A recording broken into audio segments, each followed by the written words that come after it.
शरणू शरणार्थी बांधवांनो, मी खरं तर कालपासून या भाजपच्या नेत्यांच्या आणि त्यांच्या कार्यकर्त्यांच्या पोस्ट पाहून मी खूप हसतोय. म्हणजे त्यांच्या पोस्ट अशा पडतायत की मग भाजपचे आमचे नेते बसवराज पाटील असतील, आमदार आमच्या भगिनी अर्चनाताई पाटील असतील, आमचे नांदेडचे सुपुत्र डॉक्टर गोपछडे असतील, पश्चिम महाराष्ट्रातले अनेक राजकीय सगळे भाजपचे नेते असतील, हे सगळ्यांच्या पोस्टमध्ये पाहून मला खूप हसू येत आहे.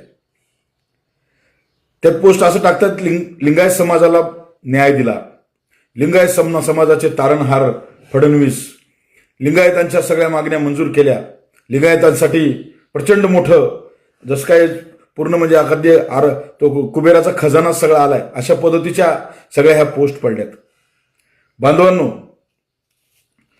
मला आणि काही संघटना तर आम्ही मागणी केली, आम्ही ही सगळं मिळून आणलं, अमृत योजना आम्ही आणली, अशा पण पोस्ट करण्याची स्पर्धा लागलेली आहे. मला या सगळ्या गोष्टीचं पाहून हसू बी येत आहे आणि मला खेद पण आहे. बांधवांनो, या सगळ्या विषयामध्ये मला एक प्रश्न पडलाय की ह्या अमृत योजनेची मागणी कोणी केली होती, कोणी केली होती? मला हे निवेदन जरा कोणी मागच्या बॅकडेटमधलं इनवर्ड आउटवर्ड सहितचं नंबर असलेलं निवेदन कोणी टाकेल का?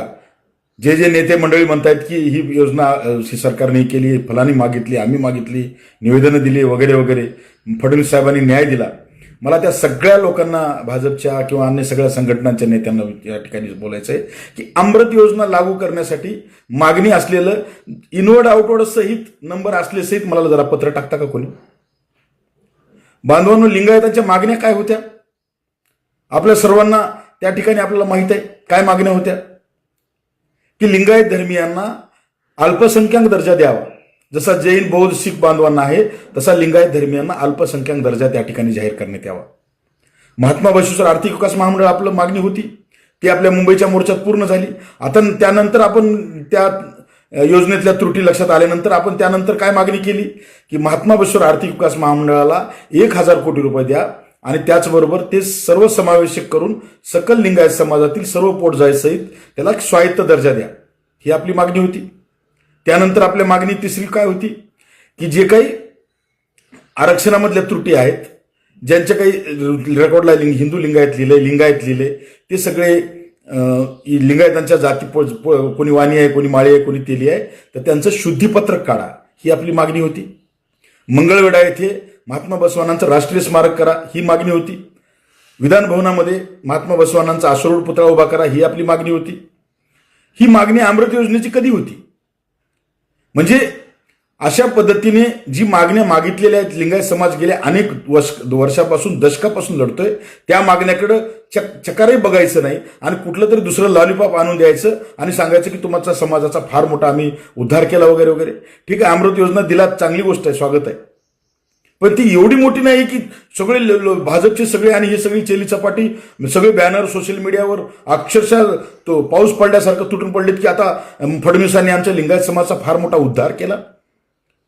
बांधवांनो, मला या ठिकाणी ह्या सगळ्या भाजपच्या नेत्यांना मला सांगायचं आहे की ठीक आहे, तुम्हाला लिंगायत धर्माची अलर्जी आहे, मान्य आहे, लिंगायत धर्माची मागणीचं बाजूला ठेवा, पण तुम्ही ज्या गोष्टी सांगितल्या होत्या, धार्मिक अल्पसंख्याक द्यायला काय अडचण आहे, भाषिक अल्पसंख्याक द्यायला तुम्हाला अडचण नाही, आर्थिक विकास महामंडळाचं मागणी करण्यात त्यामध्ये 1,000 कोटी रुपये द्या, कारण महाराष्ट्रात 1 कोटीची संख्या आहे आणि त्याच्यामध्ये सर्वसमावेशक करा, ही मागणी त्याला तुम्ही बगल दिली.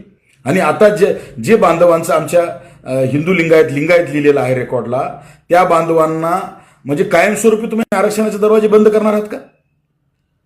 मला या ठिकाणी म्हणायचंय, मला बोलायचं, बसवराज पाटील लातूरचे आपले आमदार साहेब, आपले खासदार नांदेडचे गोपछडेजी, तुम्ही मला आनंद आहे, त्या दोघांचं नातं जमलंय. आता परवा कार्यक्रम पण आहे, मी जाणार आहे त्यांना आशीर्वाद देण्यासाठी त्या दोन्ही कुटुंबांना. आता तुम्ही नातेवाईक पण बनताय, माझं सुद्धा नातं लातूर जिल्ह्यामध्ये आहे. आता तुम्ही बी वाणी आहात, इकडे वाणीचा, दोन्ही वाणीच आहोत आपण. मग तुम्ही दोघंही सरकारमध्ये आहात. अर्चनाताई पाटील माझी मोठ्या बहिणी आहेत, ताई तुम्ही पण सरकारमध्ये आहात, मग तुम्ही सगळे मिळून तिथं जात का नाहीत फडणवीसांकडे की बाबा आम्ही पण वाणी आहोत, नांदेडचे पण वाणी आहेत, परभणीचे पण वाणी आहेत, सोलापूरचे पण वाणी आहेत, तिकडे सांगलीला पण वाणी आहेत, आम्ही सगळे वाणी आहेत, वाणी म्हणून आमचं शुद्धीपत्रक करा, आमचं रेकॉर्ड दुरुस्त करा आणि आम्हाला ओबीसीच्या आरक्षणामध्ये सगळ्यांना समाविष्ट करा. का तुम्ही सगळी मंडळी जात नाहीत? जे माळी आहेत, तेली आहेत, जी सगळी आपल्या म्हणजे आपल्यातल्या जाती आहेत, त्यांनी चुकून जातींच्या रकान्यामध्ये लिंगायत लिहिलंय, हिंदू लिंगायत लिहिलंय. ते तुम्ही शुद्धीपत्र काढण्यासाठी तुम्ही सगळी मंडळी का जात नाहीत? मग आमची सगळी नाती लातूर जिल्ह्यातली, नांदेड, परभणी जिल्ह्यात झालेली ही काही इंटरकास्ट मॅरेजेस आहेत. आमच्या वडिलांनी तर हुडकून शोधून म्हणजे वाणी जातीच्याच मुली आम्ही लग्न लावलं. आम्ही तर अरेंज मॅरेजवाले आहोत सगळे. मग तुम्ही सगळी मंडळी एवढं उदो करण्यापेक्षा तुम्ही जाऊन सांगत का नाहीत? गोपछेडेजी, बसवराज पाटीलजी, सांगा ना तुम्ही जाऊन फडणवीसांना की आम्ही दोघं EY आहोत, आम्ही एकाच जातीचे आहोत आणि एकाच्या ह्याच्यावर रेकॉर्डर हिंदू लिंग आहे, तर एकाच्या रेकॉर्डर वाणी आहे. का जाऊन तिथं बोलत नाही? शुद्धीपत्र का काढत नाहीत? ही अमृत नावाची छोटीशी योजना, ठीक आहे, दिला, चांगली गोष्ट आहे, स्वागत आहे. पण त्या योजनेमध्ये असं काय आहे की जसं काय तुम्ही आबाळाचं सगळं आम्हाला कुबेराचा खजाना मिळाल्यासारखं तुम्ही पोस्ट टाकून उड्या मारतायत? 5-6 हजार रुपये त्या प्रशिक्षणाला मिळणार आहेत, माहिती मिळणार आहे, थोडंसं त्याच्यामध्ये होणार आहे. आणि ती किती टक्के लोकांना आहे? ऑलरेडी त्यामध्ये जाती ब्राह्मण वगैरे सगळ्या कुमटी आणि मारवाडी सगळ्या गुजराती जाती आहेत. आणि ती योजना 3 वर्षापासून बंद पडलेली आहे. तिथं कर्मचाऱ्याचा पत्ता नाही. आणि तुम्ही ती योजना फार म्हणजे कसा स्वर्ग मिळाल्यासारखं लोकांना मूर्ख बनवताय लिंगायताना. म्हणजे हे चाललंय काय महाराष्ट्रामध्ये? म्हणून माझा लिंगायत बांधवांना सांगायचंय की या सगळ्या भूलतापा पडणाऱ्या ह्या सगळ्या नेत्यांपासून सावध राहा. मी तुम्हाला सगळ्यांना सांगू इच्छितो की आपल्या ज्या मुख्य मागण्या आहेत त्यापासून ध्यान भरकटण्याचं काम चालू आहे. हिंदू लिंगायत आणि लिंगायत लिहिलेल्या माझ्या फार अगदी नांदेडपासून कोल्हापूरमधल्या सगळ्या बांधवांचं आरक्षणाचे दरवाजे कायमस्वरूपी बंद करण्याचा हा घाट आहे. अमृत योजनेमध्ये एकदा तुम्ही त्या ठिकाणी पूर्णपणे दिल्याच्या नंतर, लेखी दिल्यानंतर पुन्हा त्याच्यामधला आपला दावा कायमस्वरूपी बंद होणार आहे. त्यामुळं मला या ठिकाणी भाजपचे जे काही लिंगायतांचे आमदार खासदार असतील त्या सगळ्यांना माझं नम्र निवेदन आहे, उगाच काहीतरी इकडं समाजाची दिशाभूल करण्यापेक्षा तुमचं सरकार आहे, तुम्ही त्या सरकारचे लोकप्रतिनिधी आहात, त्या ठिकाणी तुम्ही जावा आणि जे काही आपल्या लिंगायतांच्या खऱ्या मागण्या आहेत त्यासाठी तिथं जाऊन संघर्ष करा.